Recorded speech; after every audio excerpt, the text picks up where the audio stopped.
안녕하세요. 크래플처치 존 목사입니다.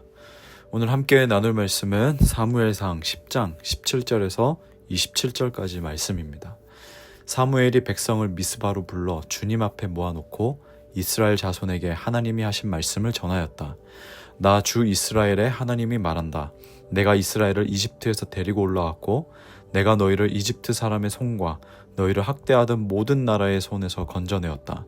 그러나 오늘날 너희는 너희를 모든 환난과 고난 속에서 건져낸 너희 하나님을 버리고 너희에게 왕을 세워달라고 나에게 요구하였다. 좋다. 이제 너희는 지파와 집안별로 나 주 앞에서 나와 서거라. 사무엘이 이스라엘의 모든 지파를 앞으로 나오게 하니 주님께서 베냐민 지파를 뽑으셨다.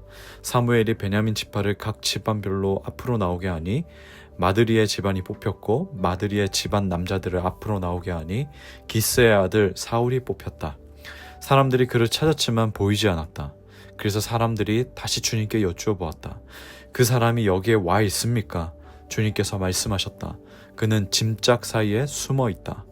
사람들이 달려가 거기에서 그를 데리고 나왔다.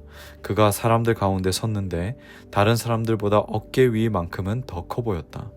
사무엘이 온 백성에게 말하였다. 주님께서 뽑으신 이 사람을 보아라. 온 백성 가운데 이만한 인물이 없다. 그러자 온 백성이 환호성을 지르며 임금님 만세 하고 외쳤다.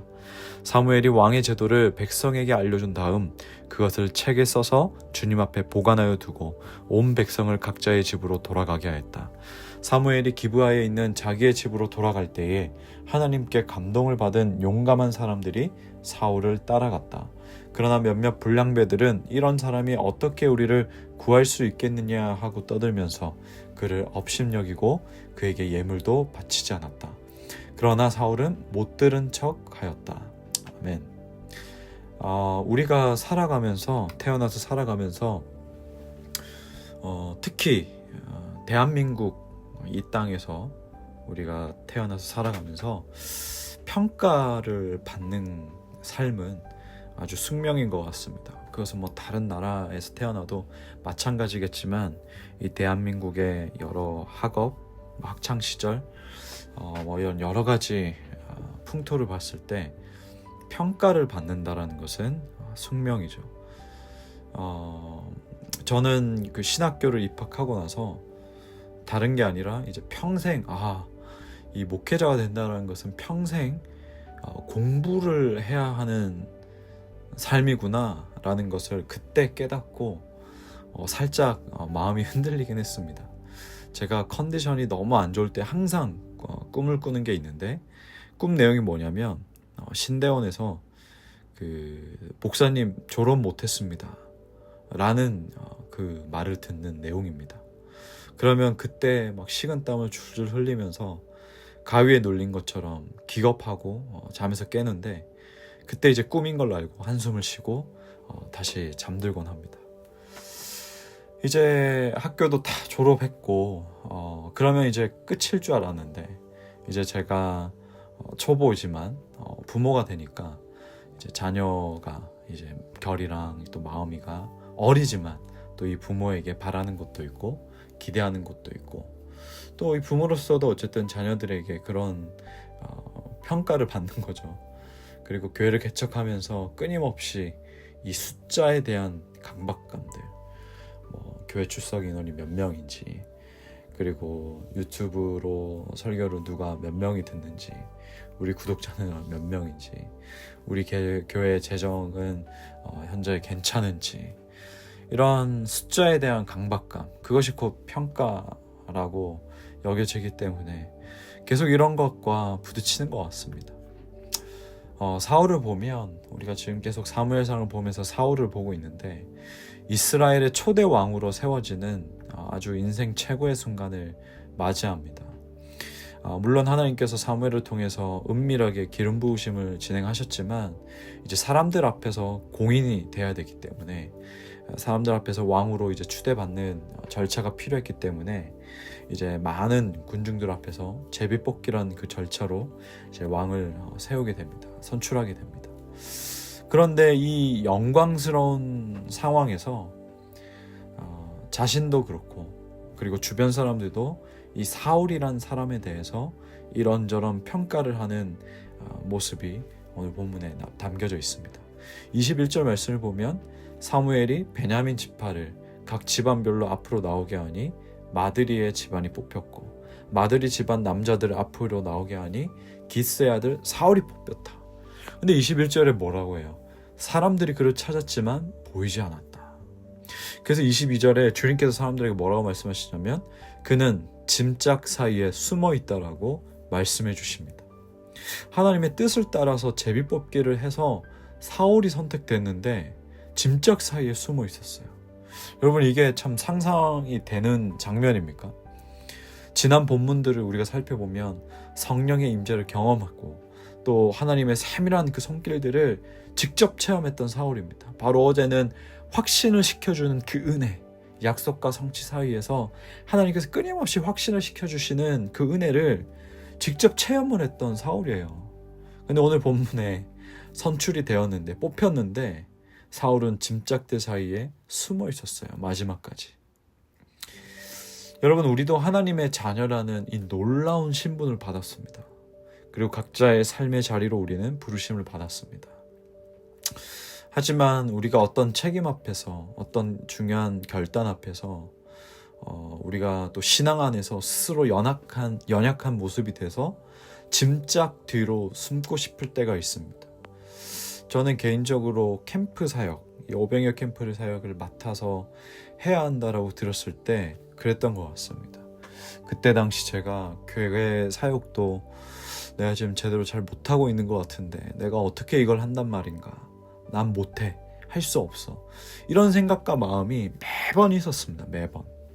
제 스스로에게는 사실 자신감이 없었어요. 중요한 것은 이러한 생각들, 나 같은 사람이 어떻게 라고 하면서 도망가려고 하고 안 하려고 하고 내 스스로가 내리는 생각과 판단이 이 하나님의 부르심으로부터, 그 본질적인 걸로부터 멀어지게 만든다는 거예요. 하나님께서 정말로 어떤 한 사람이 그게 아니라고 한다면 막으시는 분이시잖아요. 다른 사람을 대체하기도 하고. 근데 하나님께서 부르셨고 하나님께서 이제 하게끔 하시고 한다면은 하나님이 이미 모든 걸 다 예배해 놓으시고 하나님께서 다 모든 것들을 하나님께서 다 컨트롤 하시는 건데, 즉 하나님께서 하시고자 하시고 쓰시고자 하시는 건데, 내가 판단자가 되어서 내가 그보다 더 위에 있어서 내가 보기에 안 돼, 나는 적합하지 않아, 나는 아니야 라고 이렇게 도망한다면 그 또한 사실 겸손이 아니고 사실 그건 교만한 모습이고 하나님 앞에서 죄가 될 수가 있습니다. 여러분, 거기에 속지 마십시오. 그리고 숨지 마십시오. 우리가 그 뒤에 숨어서 하나님이 부르시는 자리를 피하고 내가 있다라고 한다면 여러분 다시 한번 점검해 보시길 바랍니다. 하나님은 이 숨어있는 사울을 백성 앞에 세우십니다.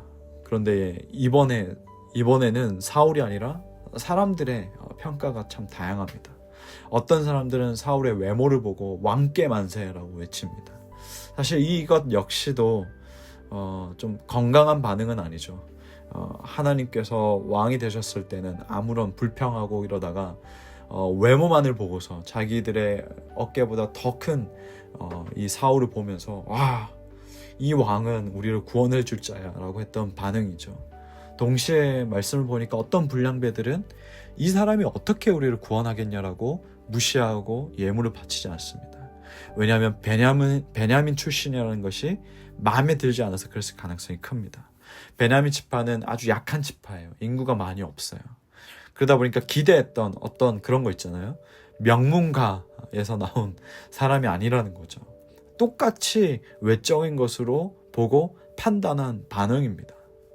우리가 어떤 일이든 100% 지지는 존재하지 않습니다. 사역을 하면서도 마찬가지예요. 그것을 응원하는 사람이 있는가 하면 반대로 의심하고 무시하는 사람도 있습니다. 그거는 대부분 다 외적인 거, 눈에 보이는 단면만을 가지고 평가하고 생각하고 그런 반응들이 거의 대부분입니다. 만약 우리가 이러한 사람들의 평가와 반응에만 무게를 두고 나의 어떤 중심을 거기에 둔다면 반응 하나하나에 말 한마디 한마디에 이리 갔다 저리 갔다 하면서 무너질 것입니다. 근데 이 모든 평가 속에서 사울이 마지막에 보인 마지막 반응은 뭐냐면 27절에 그러나 사울은 못 들은 척하였다. 즉 개역개정에는 이렇게 돼 있어요. 사울은 잠잠하였다라고 그렇게 기록하고 있습니다. 사울은 일일이 반응하지 않고 잠잠히 있었습니다.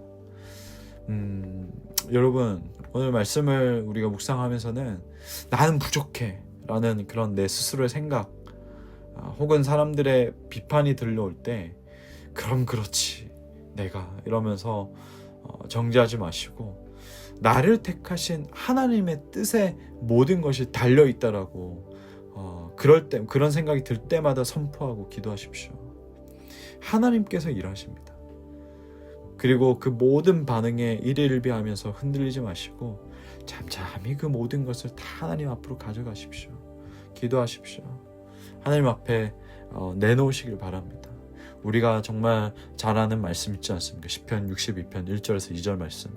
나의 영혼이 잠잠히 하나님만 바라며 나의 구원이 그에게서 나오는도다.